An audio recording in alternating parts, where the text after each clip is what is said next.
জবাইয়ের ক্ষেত্রে ভুলটা আমরা 99% লোক করি। জবাইয়ের সময় কোন দোয়া পড়তে হয়, জবাইয়ের সময় আমরা যে দোয়াটা পড়ি এক্ষেত্রে ছোট্ট একটা ভুল আমরা করি, এবং এটা 100%-এর ভিতরে 99% লোক জবাইয়ের ক্ষেত্রে ভুলটা আমরা 99% লোক করি।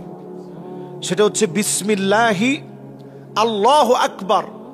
বাংলাদেশে আমরা বলি বিসমিল্লাহি আল্লাহু আকবার। এক্ষেত্রে যে ভুলটা আমরা করি, হাদিসের ভিতরে আসছে বিসমিল্লাহি ওয়াল্লাহু আকবার, এখানে একটা ওয়াও যুক্ত ছিল। এই যুক্ত ওয়াওয়ের কারণে অর্থটা অনেক গাম্ভীর্যপূর্ণ হয়। শুরু করছে আল্লাহর নামে এবং আল্লাহ সবচেয়ে বড়।